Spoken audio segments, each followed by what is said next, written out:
Assalamualaikum warahmatullahi wabarakatuh. Tonton Fahriza Nora Official. Subscribe, like, share, and comment. Assalamualaikum warahmatullahi wabarakatuh. Para ulama fiqh dalam berbagai kitab yang dikarang, dibagilah air ini kepada 4 kategori. Yang pertama disebut dengan air mutlak. Yang kedua disebut dengan air yang musyammas. Yang ketiga disebut dengan air musta'mal. Dan yang keempat disebut dengan air najis. Maka satu yang paling afdal sebagai alat untuk bersuci yaitu air yang mutlak.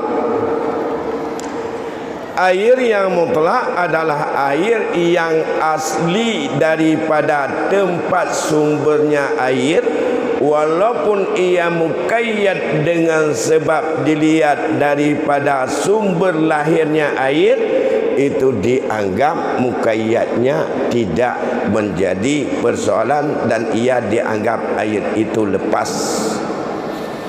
Bila disebut air, bagi orang yang memahami, orientasinya adalah kepada air yang suci, lagi menyucikan, lepas daripada kait. Air yang suci lagi menyucikan inilah berbeda kedudukannya.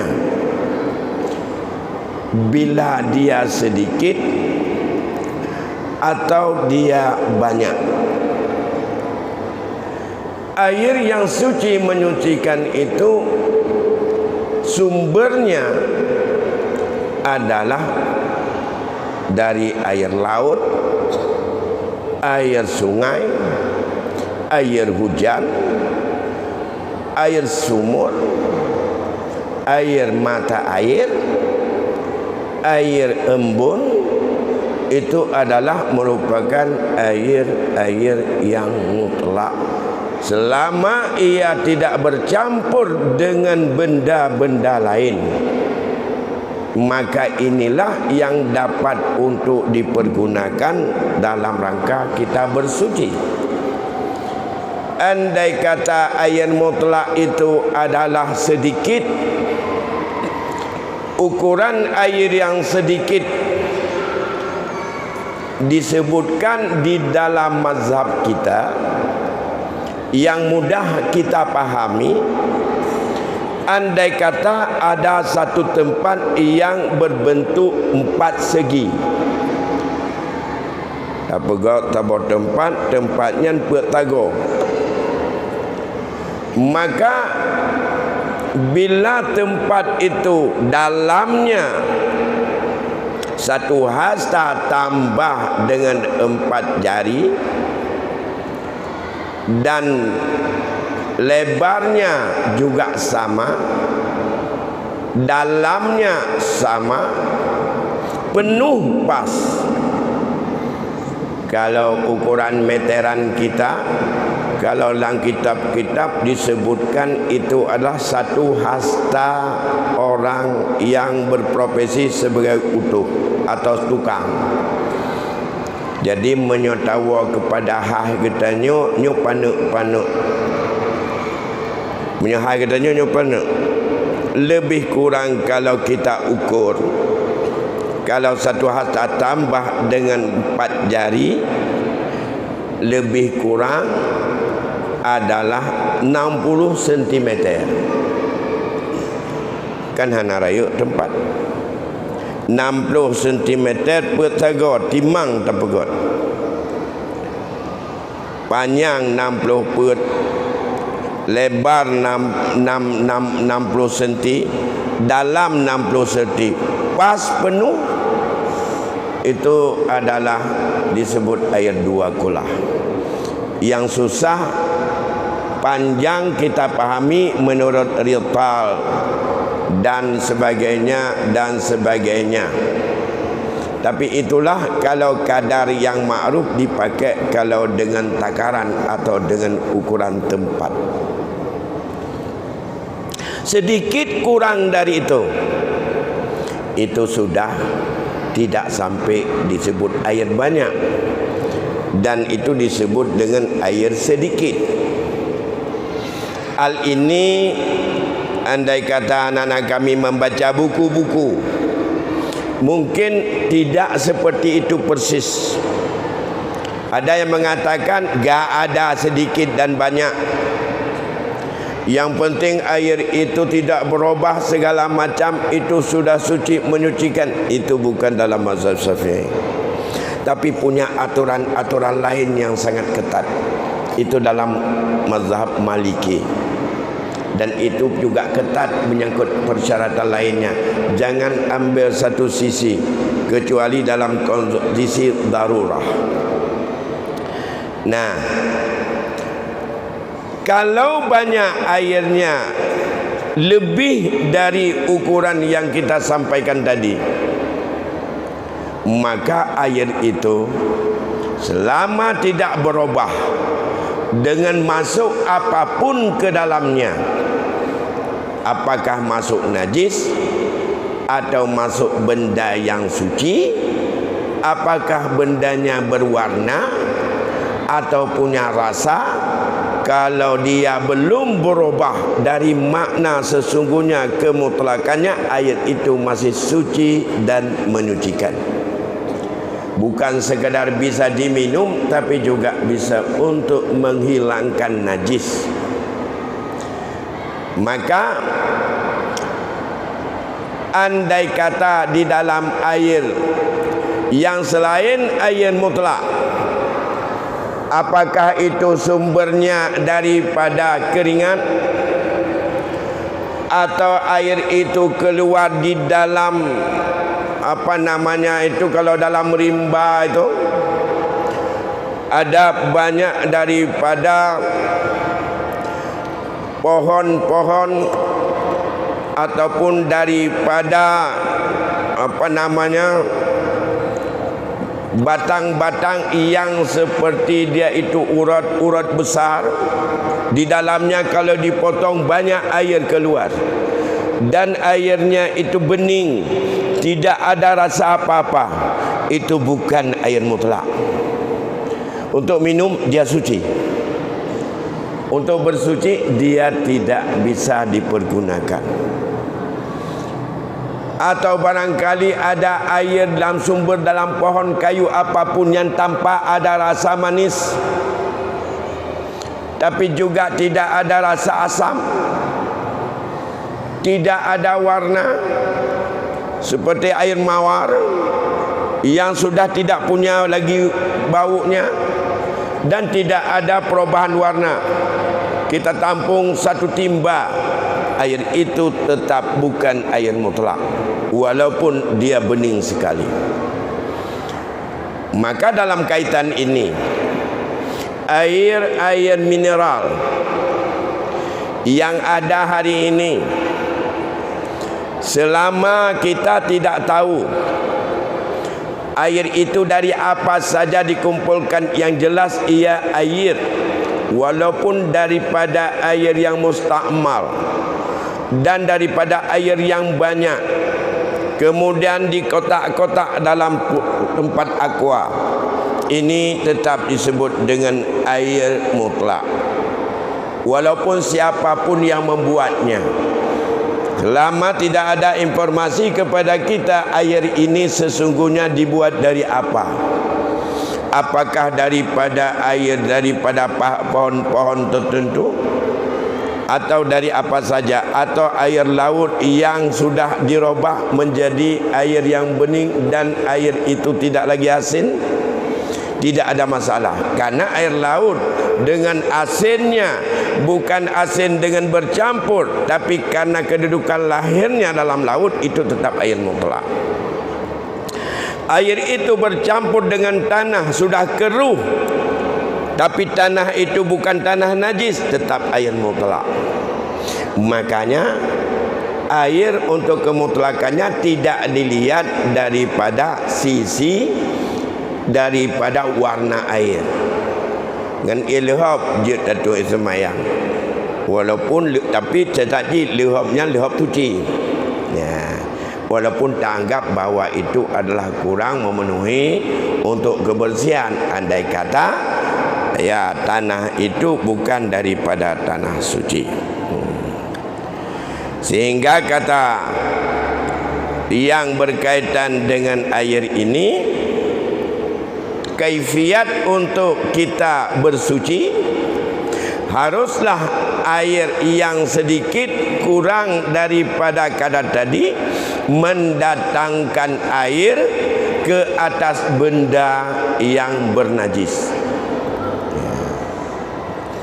Dalam mendatangkan air kepada benda yang bernajis, andai kata najis itu punya bau atau punya warna atau punya rasa, kalau warnanya tidak berubah, tidak hilang daripada warna najis, setelah digosok dengan penuh ya kesungguhan, tak juga hilang, masih ada nampak apakah warnanya hijau daripada dasar benda yang najis itu kena, itu dimaafkan. Tapi syaratnya datangkan air kepada benda yang bernajis. Kalau celana dalam kita bernajis, mungkin ada sedikit tersentuh dengan sedikit daripada air kencing, maka cara mencucinya kalau pakai mesin cuci itu sampai kapanpun gak bersih-bersih, gak suci-suci air itu, dan tak suci itu benda. Karena mengapa? Karena apabila air itu sedikit dan bercampur dengan benda-benda yang lain sama-sama bernajis, dan ia bergumur di sini, akan dia terus bernajis. Tapi bagaimana dia datangkan air yang sedikit dan ia bercucuran ke sana. Nah, bagaimana dengan lantai yang luas? Andai kata lantai itu terkena dengan najis yang ma'fu'a anhu, yang dimaafkan dan sukar untuk dihindari, asal benda najisnya sudah hilang, lantas disiram air dan tidak menyalar kecuali hanya pada dirinya, pada tempatnya, dan di situ yang dimaafkan. Tidak dimaafkan apabila bergeser ke tempat lain. Maka dalam hal ini cara mensucikan najis yang ada di lantai, yang tidak mungkin kita cucurkan air sampai ke sana karena lantainya sama, lantainya datar seperti ini, maka buang dulu ain najis itu. Setelah dibuang ain najis, maka ambil air dan lap dia, itu yang dimaafkan sampai kering. Ya. Pikon menyotati perut laju, ijak holain, semua tempat sudah bernajis dan najis itu tidak dimaafkan kembali, yang model begitu. Kemudian air yang masih bisa juga untuk bersuci disebut dengan air yang makruh dipakai. Suci, menyucikan, namun makruh untuk dipergunakan baik untuk mandi maupun untuk bersuci, yaitu air yang dipanaskan oleh tarikan matahari dan air itu berada dalam tempat yang terdiri daripada besi atau tembaga atau apa saja yang memungkinkan untuk berkembang dan untuk akan akan bisa untuk berkarat. Air itu membahayakan, maka dia suci, menyucikan, tapi makruh dipakai. Kapan makruh dipakai? Saat ia sedang masih panas dan masih ada kemungkinan dakinya akan bisa terbuang ataupun lepas dan masuk dalam air, membahayakan bagi kulit, membahayakan bagi kesihatan. Dan ini para ahli belum pernah untuk membuat penelitian apa sebenarnya hikmah, penyakit apa yang akan bisa lahir andai kata ada air dalam timbanya terdiri daripada besi atau tembaga. Berbeda kalau ada tempatnya itu kayu ataupun kulit ataupun barang seperti emas, perak, itu tidak akan melahirkan daripada dakinya, dan itu enggak membahayakan, karena itu membahayakan. Begitu juga andai kata air itu dipanaskan, dan dipanaskan itu adalah selama dia masih panas. Tak jampu. Ada satu timba air yang dingin, suasana dingin kali pagi-pagi, ambil satu timba lagi, campur dengan air dingin, yaitu air panas, jadilah hangat. Kalau panas sekali, itu juga makruh dipakai. Kalau dingin sekali juga, karena suasana panas, kita taruhkan air dalam kulkas besar, satu timba, sudah kedinginan betul baru ambil, karena suasana panas, mau untuk ambil wudhu waktu bulan puasa untuk salat zuhur barangkali, ya, karena panas sekali suasana, untuk mau berwudhu dengan air es yang sengaja didinginkan, itu juga makruh. Hikmahnya apa? Mengapa makruh?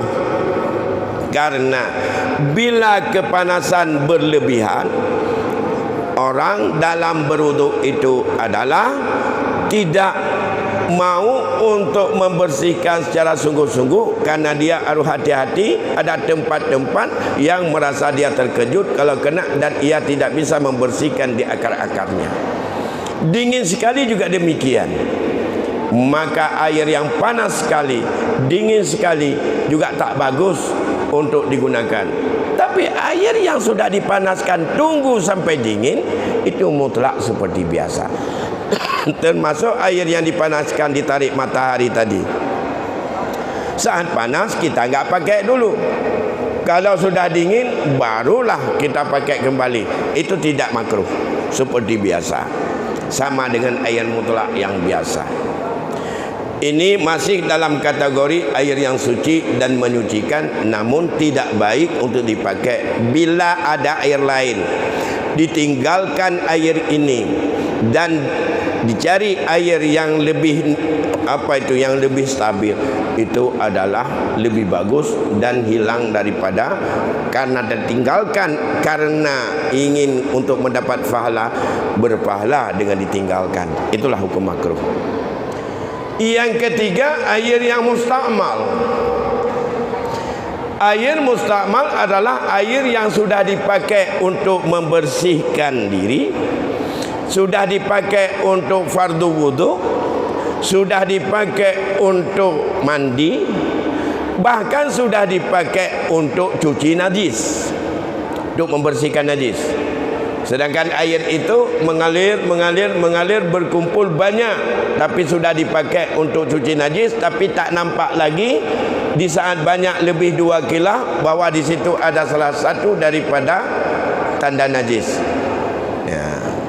Maka andai kata air yang sudah dipakai ini sedikit, di bawah dari standar yang kita sebutkan tadi 2 kula, atau ukuran tempat yang 4 segi itu adalah 60 kedalaman, tinggi dan luas, serta juga panjang dan lebar, maka ia tidak mensucikan, tidak menyucikan. Dia suci untuk dirinya, tapi tak bersih yang lain yang dicuci dengan air itu. Bagaimana kalau air itu terkena kepada baju kita, terkena kepada badan kita?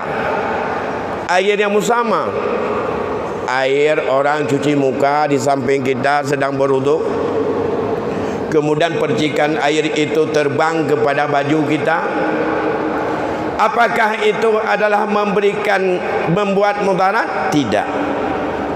Karena yang kena itu adalah air suci tapi tak menyucikan.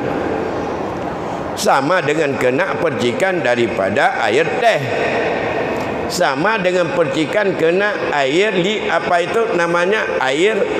air kelapa, atau percikan daripada air nira, atau percikan air kopi. Walaupun berwarna, dia suci tapi tidak menyucikan.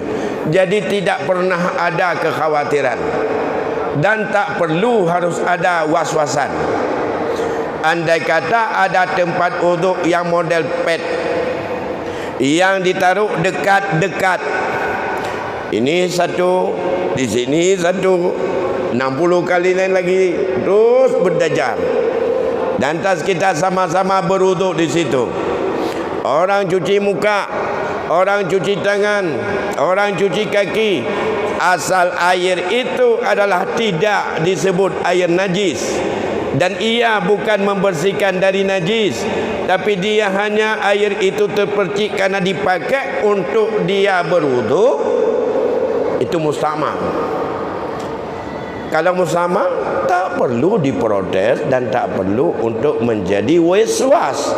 Salat kita sah dan tidak perlu ada kekhawatiran, ya, karena tidak ada, bukan air najis.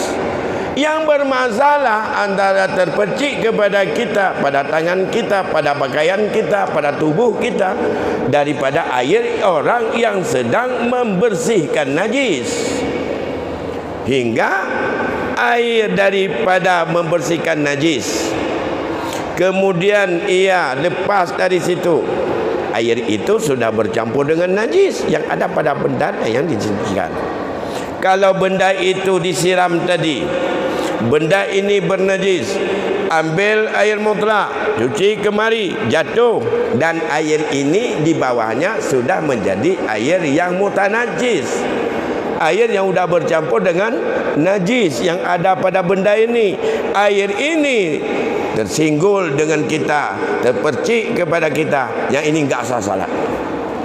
Ya ganto baca-baca leh, ya arah papa yang kenang, tu semua yang kembali.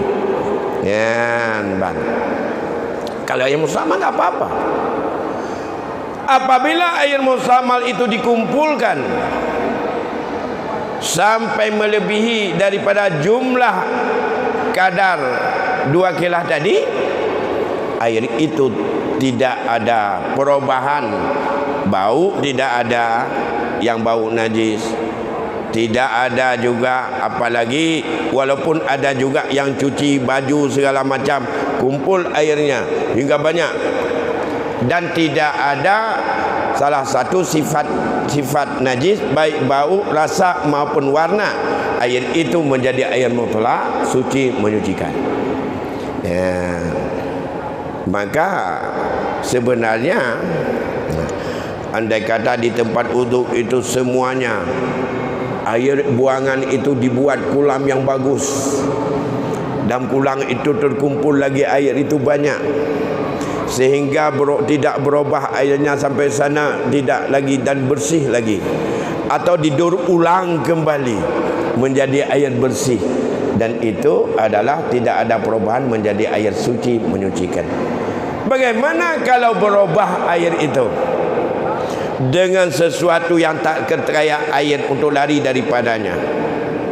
Misalnya ada sumur itu dekat daripada pohon mangga, daun mangga selalu jatuh, akhirnya air itu juga berubah dengan air daun mangga, yang seharusnya air itu bening sudah menjadi kecoklat-coklatan karena banyak daun mangga yang masuk ke dalam.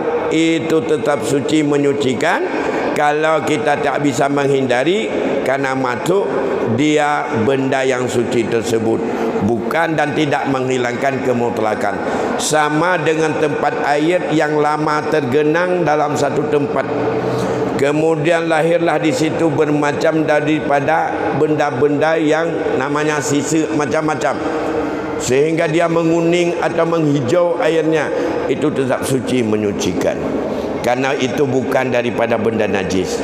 Begitu juga berubah dengan tanah, begitu juga berubah dengan bermacam daki ataupun disebut dengan tanah liat, dan juga daripada karat besi, dan itu tetap adalah suci, menyucikan, karena daripada benda yang suci yang susah dihindari daripada percampurannya. Ama yang mudah dihindari dan sengaja dicampur begitu menjadi obat dan segala macam, dan itu disebut dengan hilangnya kemutlakan daripada air itu. Nah, itu yang ketiga.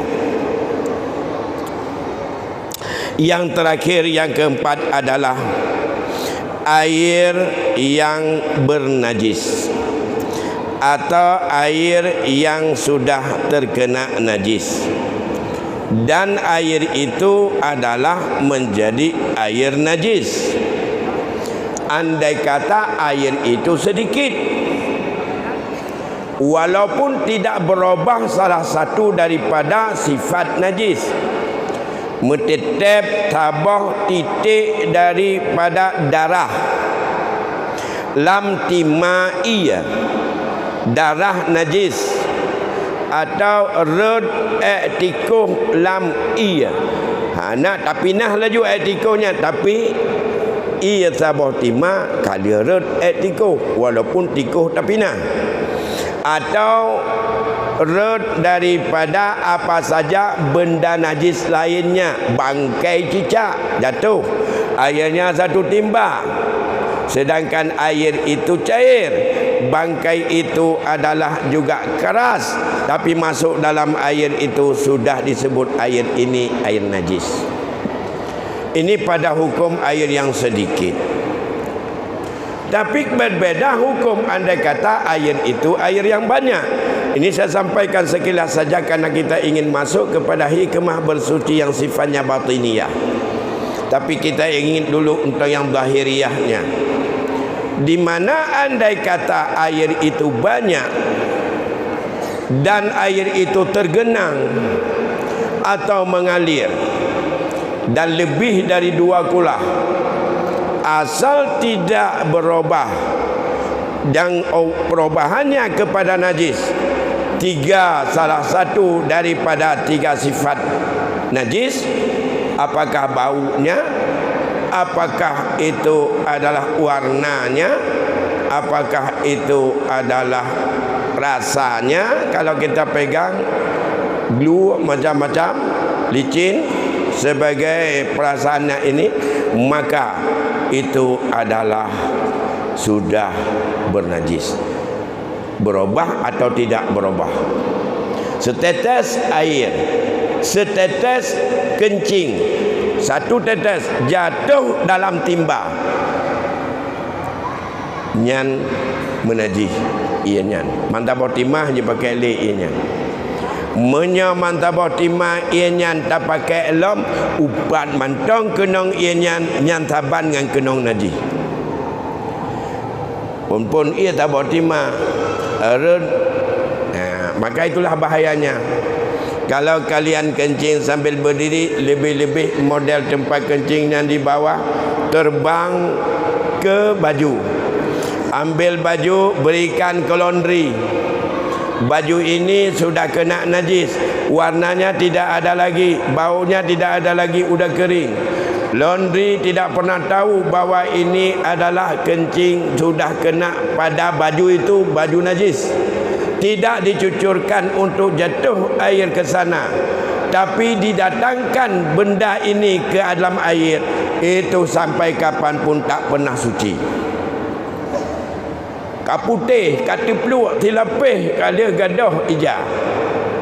Tapi selalu barang ini yang kita datangkan ke dalam air, Ianyo atas kaitan mau jinyo kamu najis lah mendung. Tak boleh nyan. Tak pasal le ilam ayan, tak cok le ija, tak cucuk le kenan, ija menajis bunuh. Oleh nyan dia tak cucuk tak boleh nyan. Menyo tak cium timbangan, buh menyata lom bagus. Tapi nyu metau najis, tak sembayang hantah. Selama bukan air dibawa kepada benda yang najis, tetapi air ditunggu, benda-benda najis dimasukkan, air sedikit. Kalau air itu banyak, tak apa-apa. Cuma menyokuto dengan kalang, kuto ngaruh, kuto dengan lehop, kutokan benda najis. Yang najis harus tahu apa najis, apa yang sudah kita sampaikan beberapa kali pertemuan yang lalu. Itu najis. Bukan najis, tapi dia ada warna. Karena daki berubah, nyan tetap enggak apa-apa. Nyan ruah haju kenan, le nyan cho ia ple julamayan kaglih ya ada ju. Kaglih. Asal-asal dia tidak ada najis. Maka penting sekali anak-anakku sekalian, para laundry yang tidak mengerti menyangkut tata cara kaifiat membersihkan pada benda yang sudah kena najis, maka akan menjadi air itu terus menerus menjadi air najis. Dari setetes najis masuk dalam timba, dalam ember, maka terus menerus semua yang masuk dalam ember itu adalah menjadi najis. Mula-mula satu baju yang kena najis, yang kena enggak banyak, mungkin setetes waktu kencing, terbang air najis yang ada di depannya karena sambil berdiri, kena bajunya, satu baju, kemudian cuci, gabung dengan baju yang lain, kain sarung, rida, sorban, termasuk ke haji, peduklah ember, nyan cai play kenan, baju bunuh na tabah dalam tapeglih yang kena najis, nyan mantabah ember, nyan jadi air najis. Maka kain yang kita masukkan ke situ semuanya bernajis. Bersih, suci tidak. Bagaimana juga? Bersihkan dulu. Kalau mau untuk gabungkan dan masukkan daripada air ke dalam benda, bersihkan dulu. Caranya adalah datangkan air atas benda yang kena najis. Dan tidak ada cara lain. Apa saja dalam banyak hadis, kekuatan air enggak tahu kita. Mengapa air mutlak saja yang bisa untuk bersuci? Tidak bisa bersuci dengan benda apapun lainnya. Dan dengan sesuatu yang dibuat dari teknologi apapun yang bisa untuk bersih, tidak akan suci. Walaupun dianggap itu lebih bersih. Apakah dengan uap, apakah dengan apa saja, kalau bukan dengan air, tidak ada benda yang bisa untuk membersihkan najis. Ya. Bagaimana kalau dengan tayammum? Itu adalah bukan membersihkan najis, tapi membersihkan pada kedudukan membersihkan najis di saat darurah atau sebagai alternatif. Sedangkan air-air lain, misalnya kekuatan hebat sekali, seperti air apa saja yang ada ciptaan manusia atau ada di dalam benda-benda yang ada, dan itu hebat sekali menjadi sebagai kekuatan yang bisa untuk membersihkan dan punya hikmah yang banyak, tapi tak bisa dipakai.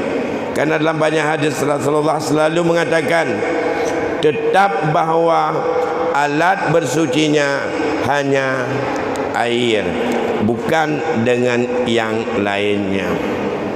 Adik-adik sekalian, oleh karena demikian, andai kata terjadinya keraguan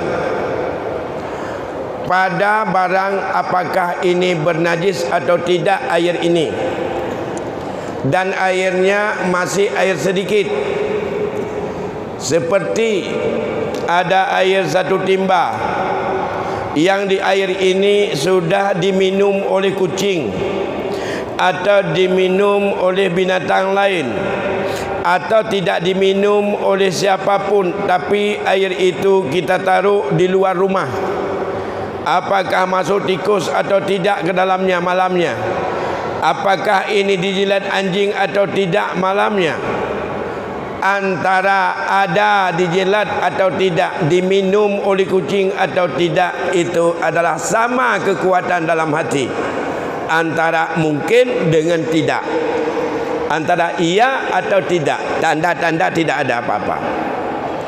Nyan weh menyangkut ia nyan, mubazir menyota bahawa awal nyan, kembali kepada asal. Asal air itu suci menyucikan, dan ia suci menyucikan. Buangkan rasa waswas dan pakai air itu untuk berwuduk. Begitu agama dalam memotong rasa waswas dalam menghadapi sesuatu. Ya. Kemudian, andai kata asal air itu adalah air yang suci, kembali kepada suci. Itu namanya da'ma yaribuk ila ma la yaribuk. Tinggalkan yang ragu supaya tidak ragu. Apa yang tidak ragu, kembali kepada asal. Kembali pada asal. Begitu juga kalau hari ini ada tempat yang kecil, ada ember, kemudian tempat kita ada apa itu, jamban-jamban umum di terminal atau di tempat-tempat umum, dibuatlah di situ ada kulah kecil. Kulah kecil itu ragu kita, apakah ini 2 kulah atau tidak? Air ini ada 2 kulah atau tidak? Ya. Masuk dalam kulah besar, airnya segini, kulahnya hanya cuma ukur danyo, metehan tak putah, kibat tak tukar ia kenan bantaranyo, truk 2 kulah puan ianyo. Nah, kalau sudah seperti itu, kembali pada asal tidak sampai 2 kulah, maka tinggalkan. Dalam kedudukan sehingga tidak ada ragu, ambil air yang bersih, andai kata ada tanda-tanda yang lain. Baik, adik-adik sekalian, berkaitan dengan ini nanti akan kita coba diskusi kembali dalam pertemuan-pertemuan selanjutnya menyangkut dengan kaifiat-kaifiat ini. Saya pikir sampai di sini dulu pertemuan kita malam ini, dan semoga ini menambah ingatan kita dalam bersuci, sehingga ibadah kita dalam kita buang hadas dan segala macam akan betul-betul tidak pernah sia-sia dan terhindar daripada apa yang kata Rasulullah, banyak sekali orang disiksa oleh Allah gara-gara masalah bersuci, lebih-lebih pada kencing dan berak nanti. Demikian, lebih kurang saya mohon maaf. Wallahu a'lam bissawab. Billahi taufiq wal hidayah. Assalamualaikum warahmatullahi wabarakatuh.